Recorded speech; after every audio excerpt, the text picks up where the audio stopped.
Primeiramente, boa tarde. Eu sou Otávio. Gostaria de agradecer a toda a comissão organizadora do 9º Congresso Brasileiro de Neurociência da Visão, Third International Congress of Vision Neurosciences, pela seleção do projeto para a participação do evento.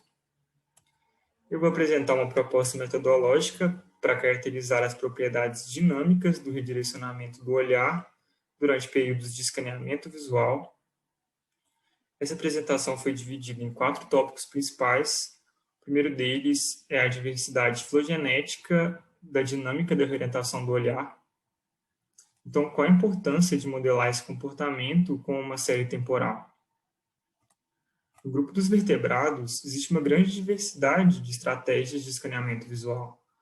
A reorientação do olhar acontece por movimentos sacádicos, que, dependendo da espécie ou grupo, pode ter um componente maior de movimento ocular, ou movimento de cabeça e ou corpo inteiro, que é refletido na dinâmica da imagem retinal desses animais. Essa questão foi abordada nesse estudo do grupo do FRENHA.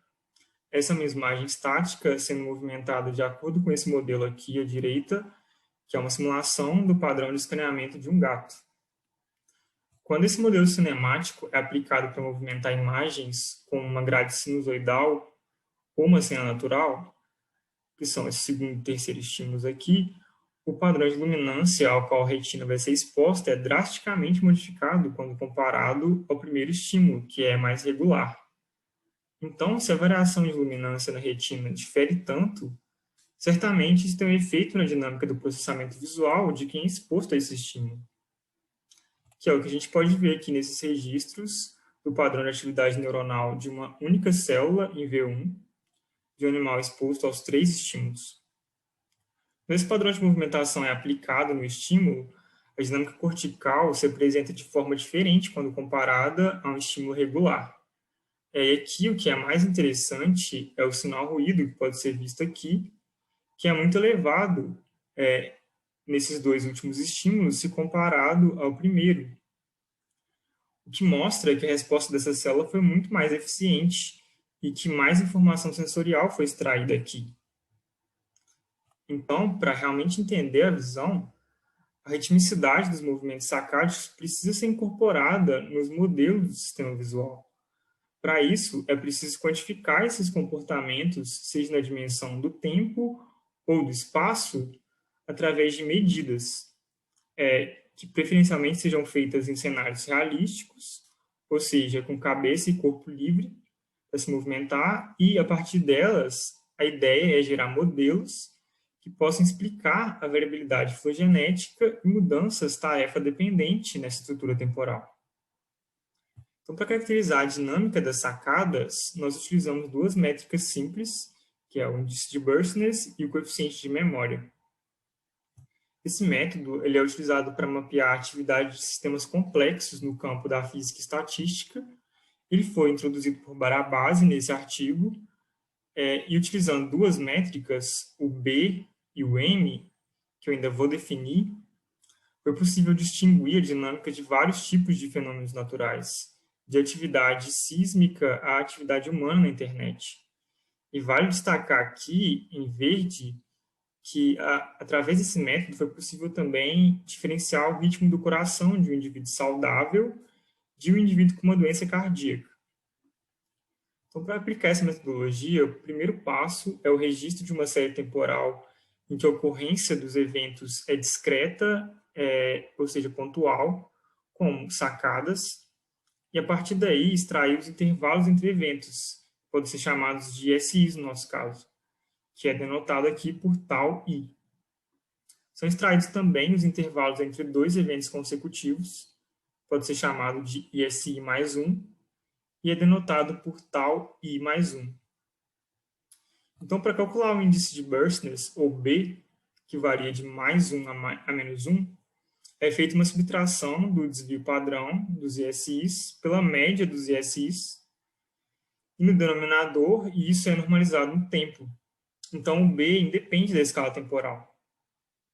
Então, uma base em estatística vê que essa fórmula é bem parecida com a do coeficiente de variação. Então, o B é uma medida normalizada da variabilidade. Essa aqui é uma distribuição de SIs típicas de um primata, essa especificamente é de um sagui. O valor de B aqui é negativo, o que indica um certo periodismo nesse comportamento. Mas isso vai ser abordado um pouco mais à frente. A segunda métrica é o coeficiente de memória, ou M, que também varia de mais a menos 1. O coeficiente de memória é um coeficiente de correlação entre os ISIs e ISIs mais 1. Então, ele mede o quanto a ocorrência de um evento depende da ocorrência do evento anterior. Então, se você considera um sinal discreto que mede a atividade de um sistema, podem emergir diversos regimes de estrutura temporal. Então, quando você tem os valores de B e M de cada fenômeno, você consegue identificar possíveis origens dessa dinâmica, o que é ilustrado utilizando um plano B e M. No sinal A, por exemplo, a gente tem um processo poissoniano, com valores de B e M próximos de zero. Então, nessa linha temporal, a ocorrência dos eventos é aleatória e independe da ocorrência de eventos anteriores. Já nos sinais B e D, temos processos intermitentes, com períodos curtos de alta atividade intercalados por períodos mais longos de baixa atividade. B tem um índice de burstness positivo e um valor de M próximo de zero, que indica que essa estrutura temporal emerge de uma alta variabilidade dos ISIs. Em contraste, o sinal D tem um valor de B próximo de zero e um valor de M positivo, que indica que o padrão intermitente aqui emerge de uma maior probabilidade de eventos curtos seguirem eventos curtos e eventos longos seguirem eventos longos. Eventos, no caso aqui, são os ISIs, né? Esse é o efeito da memória. Em C, a gente tem um processo totalmente periódico, com B negativo, próximo de 1, e um M próximo de zero, que indica que essa estrutura temporal ela emerge de uma baixa variabilidade dos ISIs. Então, utilizando essa metodologia, nós analisamos a dinâmica temporal das sacadas de corujas. No nosso laboratório, o comportamento visomotor de corujas já é alvo de vários estudos anteriores.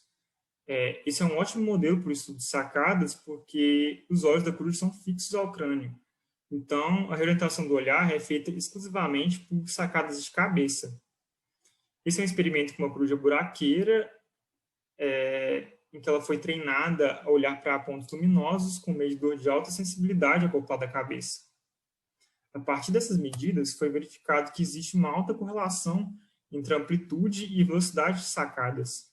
Ou seja, sacadas com maior amplitude tendem a ser mais rápidas e sacadas com menor amplitude mais lentas.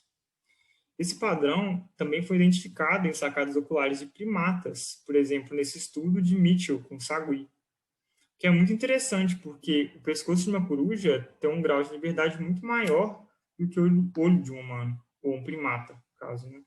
Exigindo uma complexidade muito maior de controle neural. Então, existe uma convergência na cinemática desse movimento.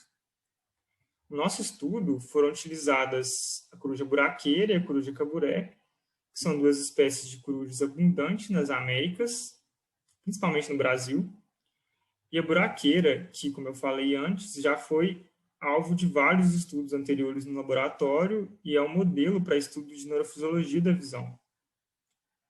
A quantificação de sacadas foi realizada a partir de registros de vídeo, como esse. Os vídeos têm duração de 24 horas, foram gravados em um aviário espaçoso, com luz natural.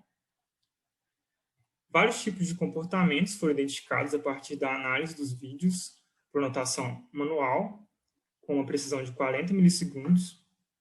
Então, foi extraída a série temporal de sacadas, que dá para ver aqui em laranja, e calculadas as métricas B e M para essas séries temporais. Então, quando se compara as duas espécies, a caburé e a buraqueira, dá para ver que a buraqueira apresenta um B mais elevado que a caburé, que apresenta um B aqui próximo de zero, enquanto o M das duas é bem alto, próximo de 1. Aqui existe uma diferença mínima, porém significativa, no M. Então, aqui, a ocorrência de sacadas de ambas as espécies segue um padrão intermitente, Porém, na buraqueira, essa dinâmica tem uma origem tanto na variabilidade dos ISIs quanto na memória. E já na caburé, a memória parece ter um efeito maior na presença dessa dinâmica.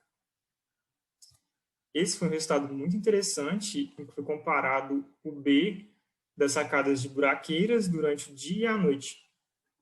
A buraqueira é uma espécie catemeral, ou seja, a sua atividade é distribuída durante todo o dia.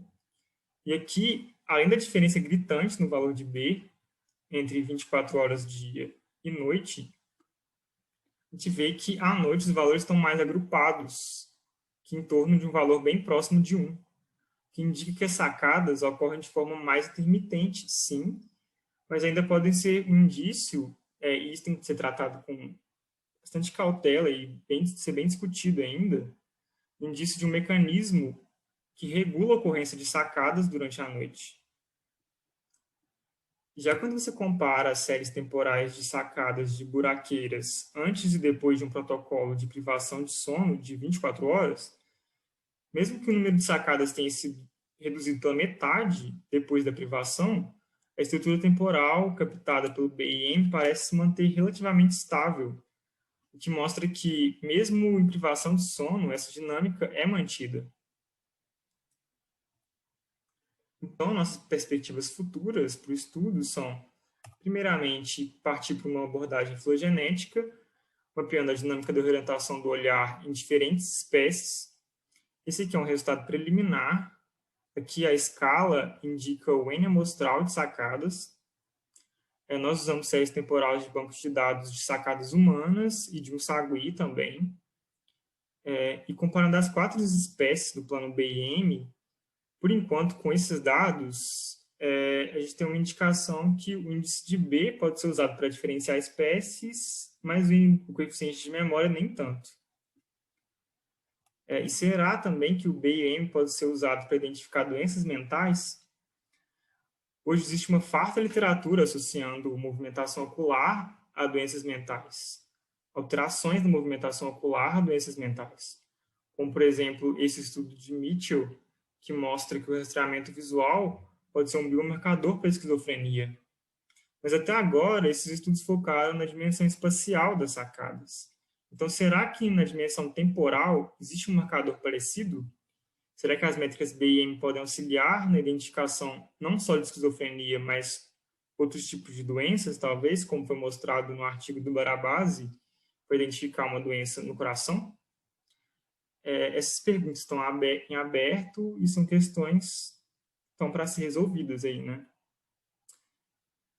Eu gostaria de agradecer especialmente às colaboradoras Cíntia e Alice, que são alunas de pós-graduação de Fisiologia e Farmacologia na FISFAR, e ao meu orientador, professor Jerome Baron, diretor do Laboratório de Neurodinâmica da Visão. Esse projeto teve apoio financeiro da CAPES e do CNPq. Obrigado a todos pela atenção. Um ótimo congresso a todos.